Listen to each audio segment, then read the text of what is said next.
Este trabalho tem como objetivo analisar a inovação na indústria brasileira entre os anos de 1998 até 2012, à luz da teoria neo-schumpeteriana, bem como avaliar se o Brasil pode se tornar capaz de seguir uma trajetória sustentável de crescimento, tal como observado em países avançados. Para isso, será discutido se o crescimento visto nesse período está relacionado à própria inovação brasileira ou apenas à disseminação da quinta revolução tecnológica. No período contemporâneo, após o colapso dos anos 80 e 90, o Brasil vem apresentando melhores indicadores de crescimento e, para alguns, parece inaugurar uma nova onda de desenvolvimento com uma trajetória quase ininterrupta de crescimento do PIB per capita. Sendo assim, se torna necessário observar a inovação na indústria brasileira neste período, através de indicadores publicados pela Pesquisa de Inovação Tecnológica do IBGE, e avaliar se esses indicadores vêm evoluindo positivamente no período em questão, dando sustentação à melhor performance vista na primeira década dos anos 2000. De acordo com a abordagem neo-schumpeteriana, os ciclos de desenvolvimento são explicados pelo dinamicismo das inovações que rompem com as condições produtivas existentes, geram mudanças tecnológicas, estruturais e institucionais, trazendo ganhos de produtividade que se alastram pela economia.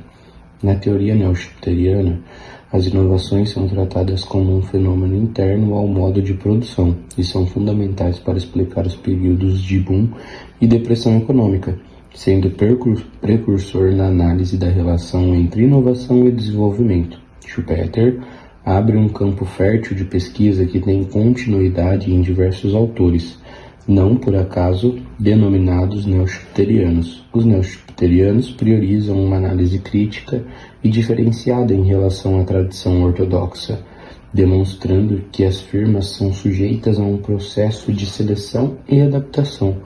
As empresas mais competitivas, ou seja, aquelas que possuem um maior grau de adaptação, crescem e ganham parcelas mais significativas dentro do mercado.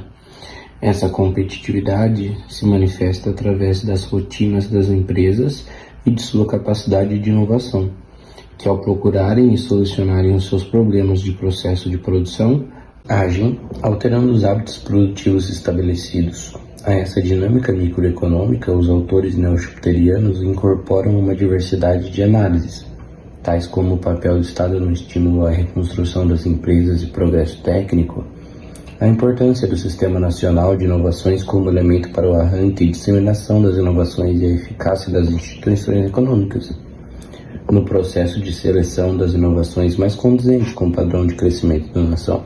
Apesar da amplitude conceitual, quando se procura analisar as inovações como fonte das desigualdades entre os países e se afasta da abordagem microeconômica e concorrencial, o conceito das revoluções tecnológicas é elemento de expressiva relevância. Para a autora Carlota Pérez, uma revolução tecnológica é um poderoso e invisível conjunto de tecnologias, produtos e indústrias, novas dinâmicas, capazes de abalar as bases da economia e impulsionar uma onda de desenvolvimento ao longo prazo.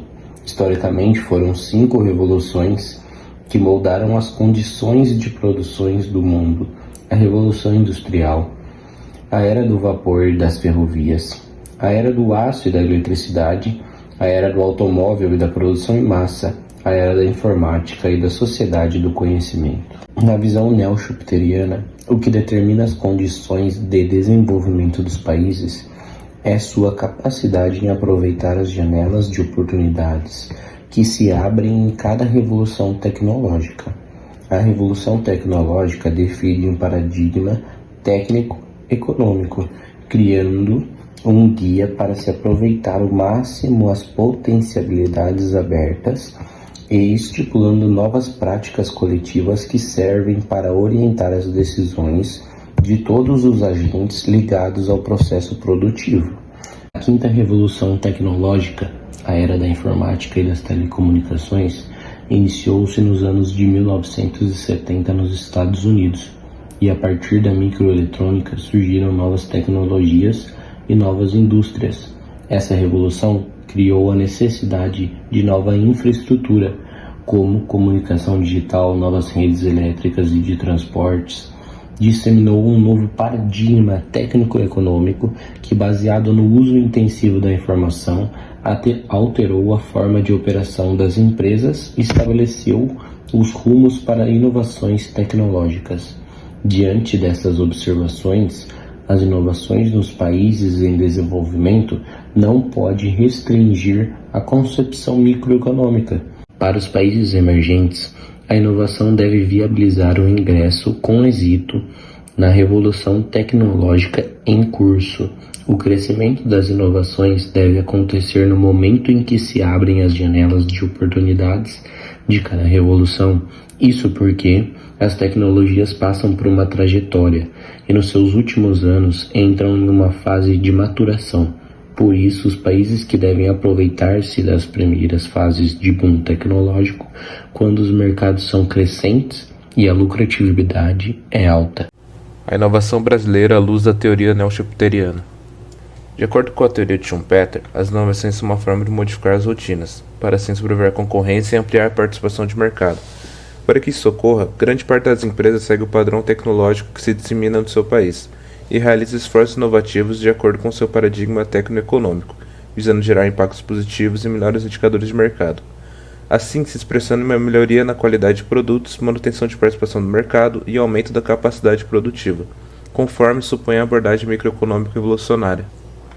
Pela perspectiva microeconômica, os indicadores de inovação estão evoluindo de forma aceitável, condizentes com a melhor performance dos últimos anos do Brasil. Porém, à luz da teoria neo-schumpeteriana, incorpora-se a tese de desenvolvimento a partir de revoluções tecnológicas e divide os países entre líderes e seguidores.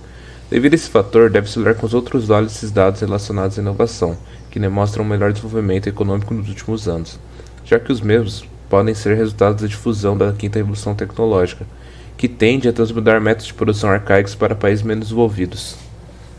Segundo Carlota Pérez, a debilidade dos países em desenvolvimento de acompanhar a evolução tecnológica dos países avançados começa a fazer mais sentido quando observa-se que grande parte das firmas, no período analisado de 2006 a 2008, alegam que 51,3% de sua inovação é responsável por agentes terceiros, ou seja, empresas ou institutos.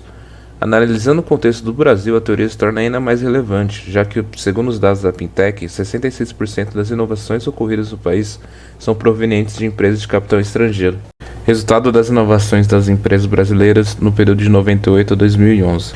Diante do nível de desenvolvimento apresentado no Brasil nos últimos anos, tomamos como conclusão prévia que os indicadores de inovação também crescem de forma positiva ao longo dos anos 2000. Efetivamente, ao levarmos em conta o campo microeconômico, com exceção do período pós-crise de 2008, alguns desses indicadores vêm apresentando bons resultados.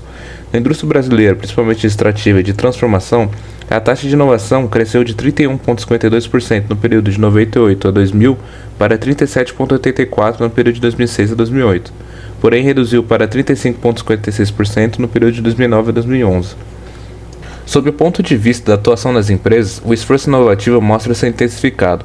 Os dados da Pintec apontam que o esforço individual se destaca quando comparado a outras fontes de inovação. No período de 98 a 2000, 35,6% das empresas afirmam ser a principal fonte de inovação. Esse percentual sobe para 42,9% em 2003 a 2005 e sofre pequena redução de 2009 a 2011, 40%. O mesmo vale para os gastos em atividades inovativas e o número de pessoas com dedicação exclusiva a atividades de inovação. No período de 98 a 2000, o percentual de empresas com gastos em inovação representava 27%, passando para 30% em 2006 e 2008, e atingindo 36% em 2009 e 2011. Já o número de pessoas com dedicação exclusiva a atividades de P&D, apesar de pequeno, aumentou de uma média de 6 pessoas no período de 98 a 2000 para 11 pessoas no período de 2006 e 2008, reduzindo-se um pouco em 2009 e 2011 para 10 pessoas. Dependência nacional de inovações estrangeiras e suas consequências no crescimento brasileiro. A maioria das empresas brasileiras carecem do processo autônomo de inovação e depende da implementação de inovações que se desenvolvem no exterior e são exportadas para empresas que atuam em solo nacional. Devido a esse fator, o desenvolvimento econômico dos últimos anos parece relacionar muito mais com a difusão da quinta revolução tecnológica do que com o desenvolvimento de capacitações próprias. Diante do fato que as revoluções duram em média 50 ou 60 anos, a disseminação de tecnologias da Revolução dos anos 70 está possibilitando o Brasil agora a crescer a partir de técnicas que já estão em uso em países desenvolvidos. ou seja, estão entrando em processo de maturação e com potencialidade de retorno cada vez menores. Ao compararmos com o cenário europeu, as taxas de inovação brasileiras se encontram 18,26 pontos inferiores aos de países da União Europeia. A emergência de uma revolução tecnológica pode colocar países em condições mais difíceis, já que as inovações no âmbito das firmas precisam seguir o paradigma técnico-econômico, que normalmente se envolve em países avançados. As novas tecnologias carecem ainda de infraestrutura adequada, para que as inovações a elas associadas possam ser aplicadas sem risco de estrangulamento produtivo. Ou seja, não basta crescer com base no aproveitamento das tecnologias em fase de maturação, é preciso criar potencialidades internas e gerar aprendizagem, pois ela é a chave não apenas das inovações que ocorrem em fase de maturidade de um paradigma, mas principalmente quando da emergência de novas tecnologias. Considerações finais. Esse trabalho procurou analisar criticamente a inovação na indústria brasileira a partir da teoria neo-schumpeteriana. Com base na teoria, podemos concluir que, apesar dos indicadores positivos a partir dos anos 2000, o catching up das nações menos desenvolvidas relaciona-se com a sua capacidade em aproveitar as oportunidades abertas em cada revolução tecnológica.